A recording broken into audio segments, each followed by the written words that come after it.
अस्सलाम वालेकुम। लकीर में ज़िंदगी में एक बार फिर मैं हूँ रेहान मलिक आपके सामने।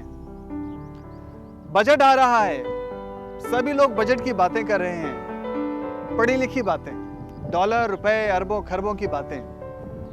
मैंने सोचा मैं भी बजट पे कुछ कर लूँ, लेकिन उन लोगों के बजट पे कि जिनका हुकूमती बजट में कोई हिस्सा नहीं, बल्कि इस दफ़ा भी सिर्फ उनका नाम इस्तेमाल होगा, कर्ज में गारंटी के तौर पर और भीख में कशकोल के तौर पर।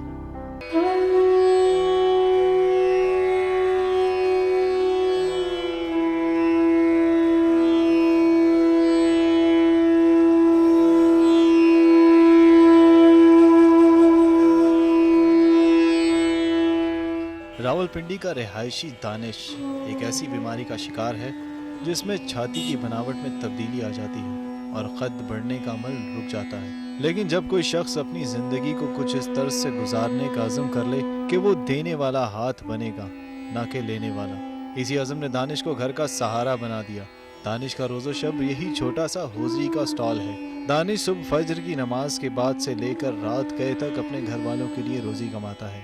हम 6 अफराद है घर में, सारा दिन बैठे रहते हैं। गाहक आए तो आ जाते हैं गाहक, फिर अजान होती है, नमाज पढ़ने जाते हैं। सुबह जब उठते हैं 4 बजे मेरे साथ मस्जिद में जाता है नमाज के लिए। मस्जिद के बाद आके कुरान पाक की तिलावत करता है, उसके बाद थोड़ी देर के लिए आराम करके फिर नाश्ता करके फिर आके।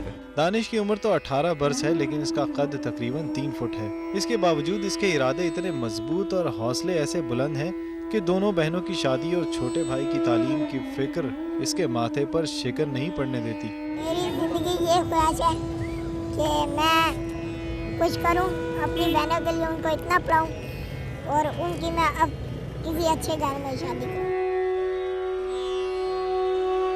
दानिश के अज़म और हौसले की वजह है वो रिश्ता जिसे बंदगी कहते हैं, और इस रिश्ते में वो अपने घर वालों और मुल्क को नहीं भूलता। ये चीज़ ज़रूरी नहीं है, पहले नमाज है और नमाज में यही दुआ करते हैं कि जो मुश्किलें परेशानियाँ आसान हो जाए, कारोबार में बरकत हो जाए। अभी तो फ़िलहाल सही चल रहा है, लेकिन आगे का कुछ पता नहीं अल्लाह।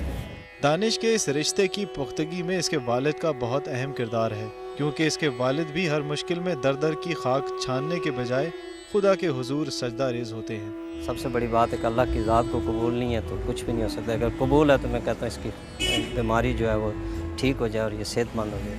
दानिश ने हमेशा रिज़्क़ हलाल को इमदाद और भीख पर तरजीह दी है, और ये सबक है ईवानों में बैठे सयानों के लिए। तो मुझे अलग अपने ऐसे अलग समझ के मेरी इमदाद करते हैं, लेकिन मैं किसी से लेता नहीं हूँ। अपना कोशिश करता हूँ ज़्यादा कमाऊँ और घर वालों की मदद करूँ। ये कहता मैं किसी से मांगूँ नहीं, मैं अपनी मदद खुद करूँ। मैं किसी अगर इससे मेरे सामने लोगों ने 1000 रुपया दिया है इसे, और ये कहता है मैं मांगने वाला नहीं, मुझे यहाँ से 5-10 रुपये बच जाएंगे, वो मेरे पे हक लाल है बस।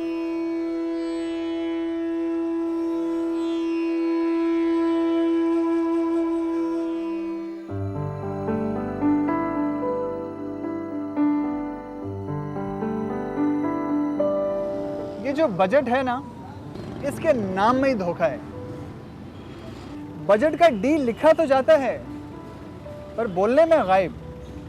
जैसे गरीबों से किए गए वादे बजट में शामिल तो होते हैं, लेकिन अमल हुर्र। जिस तरह सियासतदान वोट लेने के बाद हुर्र।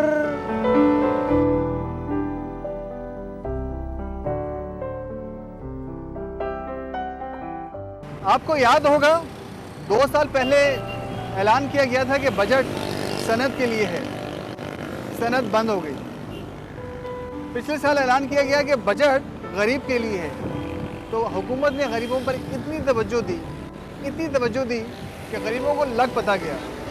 इस साल वफाकी वज़ीर ख़जाना ने पहले से कह दिया है कि ये बजट आवाम का है, सारी आवाम का। तो भाइयों, दम दरुद शुरू कर दो, अभी भी वक्त है। मैंने तो शुरू कर दिया है।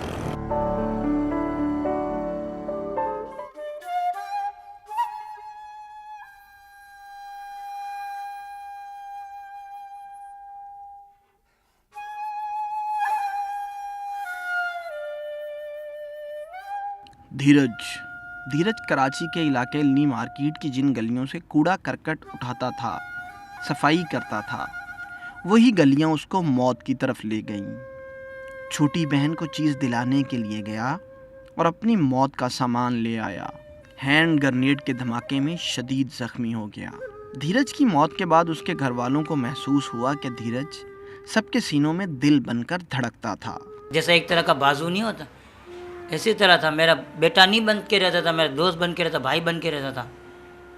इतना हमको सपोर्ट करता है। यार अब से बात ही नहीं करो, मेरा दिल जलता है।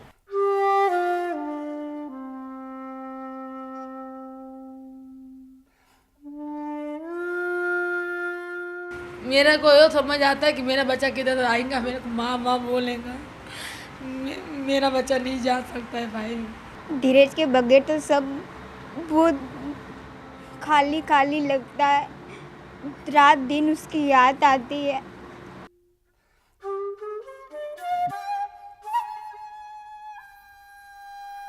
जब कराची की हिंदू बरादरी होली के मुख्तलिफ रंगों में खेल रही थी तो धीरज के हिस्से में लहू का सुर्ख रंग आया। हफ्ता भर सिविल अस्पताल में रहने के बाद घर आ गया, लेकिन 3 हफ्ते बाद तबीयत दोबारा ख़राब हुई तो सरकार के सरकारी अस्पतालों में जगह ही नहीं मिल सकी। सिविल लेके गया, सिविल में जहाँ लेके गया, सिविल वालों ने बोला कि भाई हमारे पास उधर बेड खाली नहीं थे, जिसका नाम एडवांस हॉस्पिटल कर दिया। वहाँ लेके गए, फिर उन्होंने कह दिया कि भाई हमारे पास आईसीयू में जगह खाली नहीं, ये पेशेंट है आईसीयू का। सरकारी अस्पताल में जगह ना मिली तो उसके माँ बाप धीरज को एक निजी अस्पताल में ले गए। 3 दिन जिंदगी और मौत की कशमकश में जीत मौत की हुई। धीरज भी गया और घर भी। 3 दिन के अखराजात चुकाने के लिए घर गिरवी रख दिया गया। क्या बोल सकते हो हुकूमत को? जो उसकी मदद करना चाहे तो कर दे, नहीं तो मेहरबानी, देवे तो भी भला, ना दे तो भी भला। मैं भी कलेजा फाड़ के मेरा औलाद को बड़ा किया, भी मेरा हाथ से चला गया। कैसा दुख होता है, ऐसा दुख किसी माँ को नहीं देना। बड़ी आपकी बड़ी मेहरबानी होगी। और मेरी मदद करने वाला वही बच्चा था मेरा।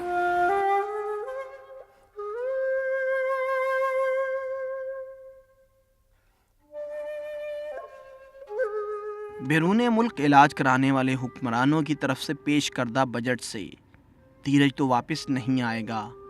शायद उसके माँ बाप को घर ही मिल जाए।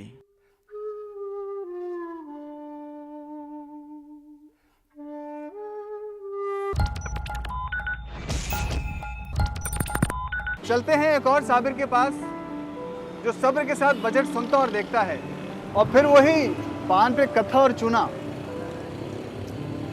अस्सलाम वालेकुम साबिर भाई, खैरियत से हैं आप?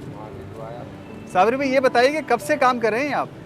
मैं लाड़ थाने से 1994 में आया था और मैं 97-98 में ये काम कर दिया था मैंने, और अभी तक कर रहा हूँ। परेशानी उठाई है यहाँ से बहुत, बड़ी मेहनत करी है, क्या करें, कुछ नहीं होता है। तो बाप बेटे 24 घंटे दुकान खुली रहती है, मेहनत के बावजूद कुछ नहीं बन रहा है। कभी आपने महसूस किया कि कोई आपसे आके पूछे कि इस बजट में क्या होना चाहिए?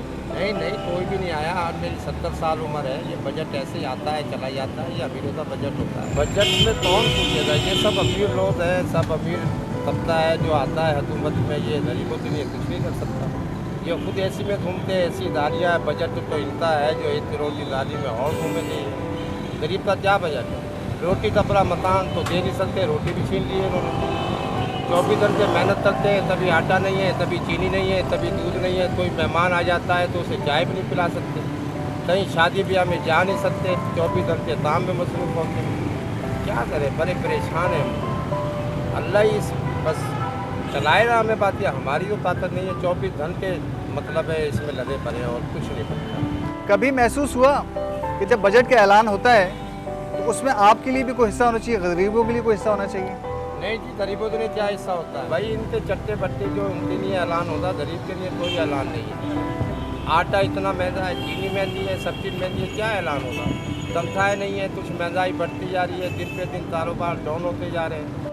साबिर के पास मैं उसकी दुकान की वजह से नहीं आया, बल्कि उसके घर की वजह से आया हूँ, जहाँ उसके बीवी बच्चे रहते हैं। तो चलिए मेरे साथ साबिर के घर।